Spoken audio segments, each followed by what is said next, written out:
सबको जय मसीह की। सच्चाई को बताना। मत्ती की किताब अध्याय 28 वचन 20 को जब हम पढ़ते हैं, मैथ्यू चैप्टर 28 वर्स 20 में जब हम पढ़ते हैं, और ये सब बातें जो मैंने तुझे आज्ञा दी है मानना सिखाओ, और देखो मैं जगत के अंत तक सदा तुम्हारे संग हूँ। तो जैसे मैंने पिछली वीडियो में क्लियर किया है कि बाइबल में मसीही जीवन में हमारे पास एक उद्धार का सुसमाचार है जो सबके लिए है। फिर उसके हमें क्या करना है? सुसमाचार प्रचार करना है। और उसमें सच्चाई क्या है? अगर हम पढ़ते हैं इसी वचन को 18 से, क्योंकि यहाँ पर जो है यीशु मसीह के स्वर्गारोहण होने का समय है यहाँ पर। उससे पहले वो कहता है वचन 18 में, मत्ती 28 वचन 18 में, यीशु ने उनके पास आकर कहा, स्वर्ग और पृथ्वी का सारा अधिकार मुझे दिया गया है, इसलिए तुम जाओ, जातियों के लोगों को चेला बनाओ और उन्हें पिता पुत्र पवित्र आत्मा के नाम से बपतिस्मा दो। उन्हें सब बातें जो मैंने तुझे आज्ञा दी है मानना सिखाओ, और देखो मैं जगत के अंत तक सदा तुम्हारे साथ हूँ। तो जब हमारे पास एक संदेश है, हम सुसमाचार प्रचार करते हैं, तो हमें वहीं पर रुकना नहीं है, हमें उससे भी आगे बढ़ना है।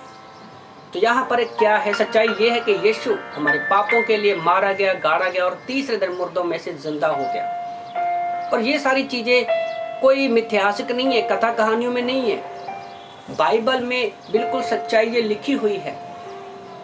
और यही चीज हमें लोगों को बतानी है और सिखाना है। सच्चाई क्या है? हमें पवित्र शास्त्र को सिखाने और उसके जो है उसकी आज्ञा मानने पर हमें ज्यादा बल देना है, ताकि वो लोग जो है सच्चाई को जाने और हमें उस सच्चाई को बताना है। तो आज क्या होता है, बहुत सारे लोग, याद रखो, जब हम यीशु मसीह पर विश्वास करते हैं तो हम एक कलीसिया बन जाते हैं और कलीसिया का हिस्सा बन जाते हैं। परमेश्वर चाहता है हमारे जीवनों के द्वारा काम करना। परमेश्वर चाहता है कि पहले हम इस पवित्र शास्त्र को सीखें, इसकी सच्चाई को सीखें। क्या है? पहले खुद सीखें, क्योंकि जब तक हम खुद सीखेंगे नहीं, जानेंगे नहीं, परखेंगे नहीं, तो हम दूसरों को परमेश्वर की जो सच्चाई है वो नहीं बता सकते। हम किसी ऐसे परमेश्वर की आराधना नहीं कर रहे जिसका कोई वजूद नहीं है, जो व्यक्तिगत नहीं है। हमारा परमेश्वर का वजूद है, उसने हमारे मनों में प्रकट किया है, ये सच्चाई है, और वो व्यक्तिगत परमेश्वर है। पहले हमें अपने विश्वासी जीवन में इसको अनुभव करना है, तभी आप लोगों के पास एक गवाही के साथ जा सकोगे और इस सच्चाई को बता सकोगे।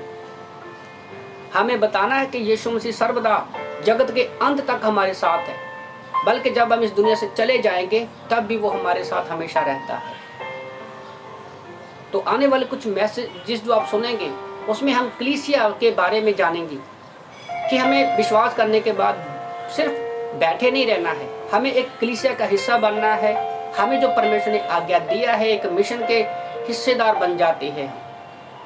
वो आप लोग आगे चीजें सीखोगे, क्योंकि ये सारी चीजें जो मैं बता रहा हूँ हम लोगों ने क्लास में सीखे हैं।